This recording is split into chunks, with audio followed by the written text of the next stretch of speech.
ओम नमः शिवाय। हर हर महादेव। स्वागत है आप सभी का आपके अपने चैनल कथा और भक्ति में। सभी को सावन सोमवार और मंगला गौरी व्रत की हार्दिक शुभकामनाएं। सावन का महीना भगवान शिव और मां पार्वती को समर्पित है।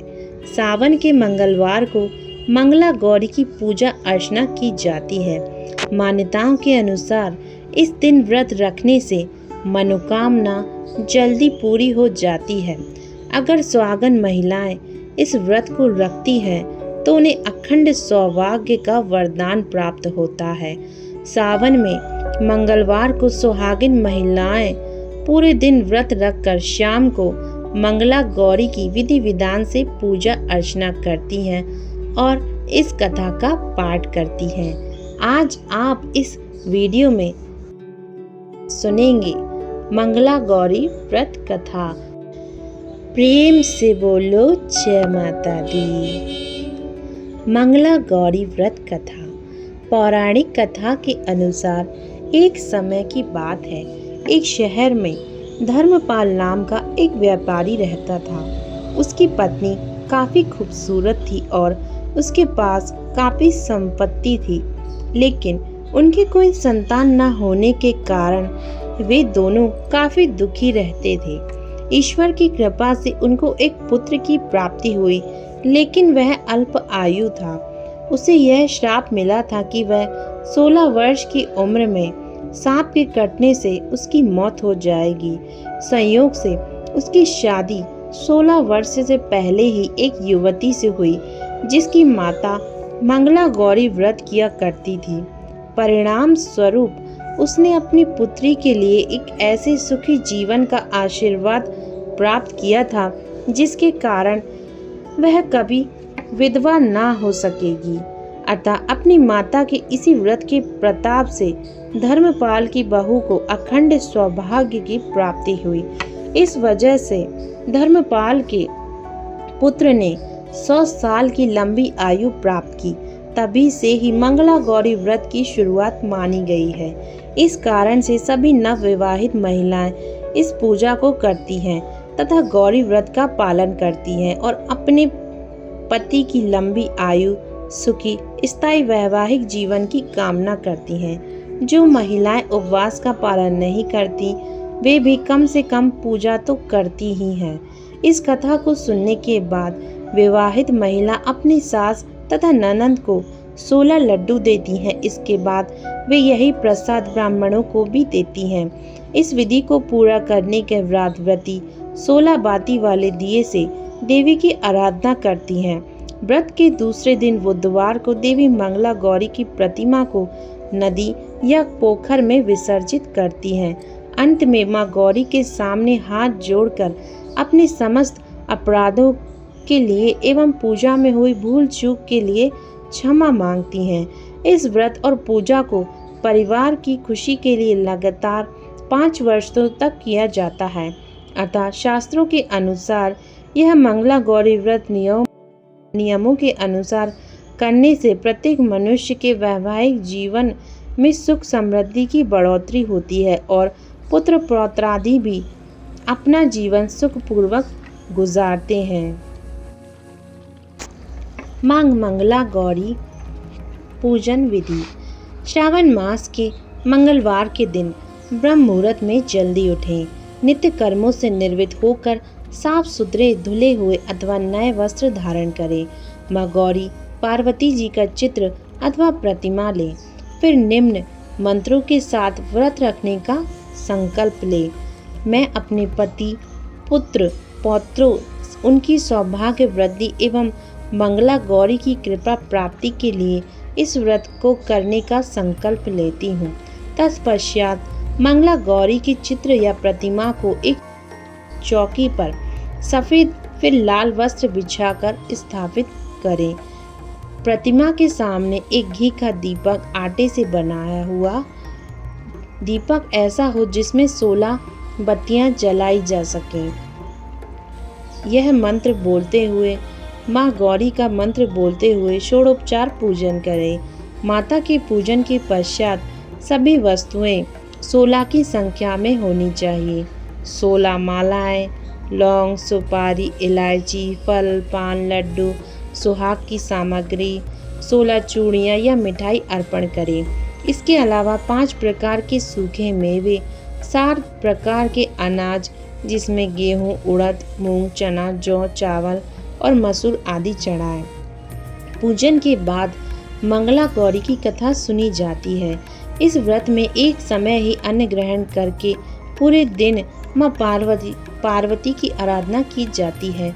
शिव प्रिया पार्वती को प्रसन्न करने वाला यह सरल व्रत करने वालों को अखंड सुहाग तथा पुत्र का सुख प्राप्त होता है। विस्तार पूर्वक माँ मंगला गौरी की व्रत कथा। एक समय की बात है, एक छोटे से गांव में एक साहूकार अपनी पत्नी के साथ निवास करता था। साहूकार धनवान था और उसके घर में किसी प्रकार की कोई कमी नहीं थी। फिर भी वह और उसकी पत्नी संतान ना होने के कारण हमेशा दुखी रहते थे। संतान की कमी उन्हें हमेशा खचोटती रहती थी। एक दिन की बात है, उस साहूकार के घर में साधु आए। साहूकार ने उनका आदर सत्कार किया और उन्हें अपनी समस्या के बारे में बतलाया। साधु ने साहूकार की पत्नी को सावन के मंगलवार को किए जाने वाले मंगला गौरी व्रत करने की सलाह दी। साथ में पूजा विधि के बारे में भी संपूर्ण जानकारी प्रदान करी। इसके बाद साहूकार की पत्नी ने सावन माह के पहले मंगलवार से ही गौरी मंगला का पूजन व्रत रखना शुरू कर दिया। अब वह हर मंगलवार को विधि पूर्वक व्रत और पूजा पाठ करने लगी। इस प्रकार कई महीनों तक उसने वह व्रत किया।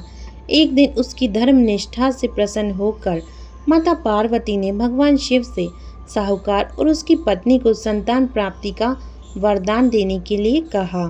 साहूकार को उस रात में स्वप्न में एक दिव्य शक्ति ने दर्शन देकर कहा कि एक आम के पेड़ के नीचे भगवान श्री गणेश की मूर्ति विराजमान है। तुम उस पेड़ से आम तोड़कर अपनी पत्नी को खिला देना, इससे तुम्हें संतान की प्राप्ति हो जाएगी। साहूकार ने अगले दिन सुबह उठकर अपनी पत्नी को इस सपने के बारे में बतलाया और वह उस आम के पेड़ को ढूंढने निकल पड़ा। काफी समय तक ढूंढने के बाद आखिरकार साहूकार को वह आम का पेड़ मिला जहां भगवान श्री गणेश की मूर्ति विराजमान थी। उसने आम तोड़ने के लिए उस पेड़ पर पत्थर मारना शुरू कर दिया। पत्थर फेंकने से एक आम तो टूटकर नीचे गिर गया, लेकिन गलती से एक पत्थर जाकर भगवान श्री गणेश जी की प्रतिमा को लग गया। इससे भगवान गणेश जी क्रोधित हो गए और उन्होंने प्रकट होकर उस साहूकार को श्राप देते हुए कहा कि हे स्वार्थी मनुष्य, तूने अपने स्वार्थ के कारण मुझे चोट पहुंचाई है। तुझे माँ पार्वती की कृपा से संतान की प्राप्ति तो होगी, लेकिन उसकी मृत्यु 21 वर्ष की आयु में हो जाएगी। यह सुनकर साहूकार बहुत घबरा गया और वापस घर चला गया।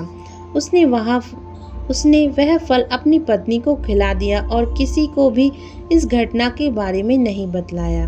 कुछ समय पश्चात भगवान शिव और माता पार्वती के आशीर्वाद से साहूकार और उसकी पत्नी को पुत्र की प्राप्ति हुई।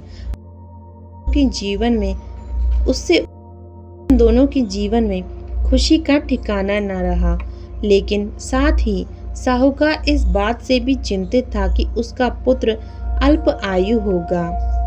देखते ही देखते वह बालक 20 वर्ष का हो गया और व्यापार में अपने पिता का हाथ बटाने लगा। एक दिन वह घर लौटते समय साहूकार पेड़ की छांव में तालाब किनारे बैठकर अपने पुत्र के साथ भोजन करने लगा। तभी वहां कमला और मंगला नामक 2 कन्याएं कपड़े धोने के लिए आई और कपड़े धोते हुए आपस में बात करने लगी। कमला ने मंगला से कहा कि मैंने इस सावन मास में प्रत्येक मंगलवार को मंगला गौरी व्रत रखने का निश्चय किया है। तुम भी माँ पार्वती को समर्पित यह व्रत अवश्य करना। इससे माता पार्वती प्रसन्न होती हैं और आप पर उनकी कृपा दृष्टि बनी रहती है। इसे करने से मनवांछित वर और अखंड सौभाग्य की भी प्राप्ति होती है। कमला की बात सुनकर मंगला भी इस व्रत को करने के लिए तैयार हो गई। दूसरी ओर साहूकार ने दोनों कन्याओं के बीच यह पूरा संवाद सुन लिया और उसने अपने मन में यह सोचा कि यह कन्या मंगला गौरी व्रत तो करती है, इससे इसे अखंड सौभाग्य की प्राप्ति होगी। यह मेरे पुत्र के लिए एक योग्य वधु साबित होगी। ऐसा सोचकर वह उन दोनों के विवाह का प्रस्ताव कन्या के पिता के पास लेकर गया। साहूकार के गांव में प्रतिष्ठा और मान होने के कारण कमला के पिता अपनी पुत्री का विवाह साहूकार के लड़के से करवा देते हैं। विवाह के पश्चात भी कमला विधि पूर्वक मंगला गौरी का व्रत रखना जारी रखती है। इस भक्ति भाव से प्रसन्न होकर माँ पार्वती एक दिन उसे स्वप्न में दर्शन देती हैं और कहती हैं कि मैं तुम्हारी भक्ति से अत्यंत प्रसन्न हूँ, इसलिए तुम्हें अखंड सौभाग्य का वरदान देती हूँ। लेकिन तुम्हारा पति अल्प आयु है, इसलिए अगले महीने मंगलवार के दिन एक सर्प तुम्हारे पति के प्राण लेने आएगा। तुम उसके लिए एक प्याले में मीठा दूध रख देना, उसके पास एक खाली मटका भी रख देना। सर्प दूध पीकर उस मटके में चला जाएगा और फिर तुम उस मटके को ऊपर से कपड़े द्वारा ढक देना। अगले मंगलवार को कमला ने माता पार्वती की बात मानकर एक प्याले में मीठा दूध रख दिया और पास में एक मटकी भी रख दी। सर्प ने आकर दूध पिया और मटकी में जाकर बैठ गया। कमला ने उस मटकी पर कपड़ा बांधकर उसे जंगल में रख दिया। माँ पार्वती की कृपा से कमला के पति के प्राण बच गए। इस प्रकार मंगला गौरी व्रत के पुण्य फल से साहूकार का पुत्र श्राप मुक्त हो गया। जब कमला ने घर में सबको इस चमत्कार के बारे में बतलाया तो सभी आश्चर्यचकित रह गए। इसके बाद साहूकार और उसकी पत्नी ने अपने पुत्र और पुत्र वधू को आशीर्वाद दिया और पूरा परिवार सुखपूर्वक जीवन व्यतीत करने लगा। बोलो माँ गौरी की जय, भोलेनाथ की जय।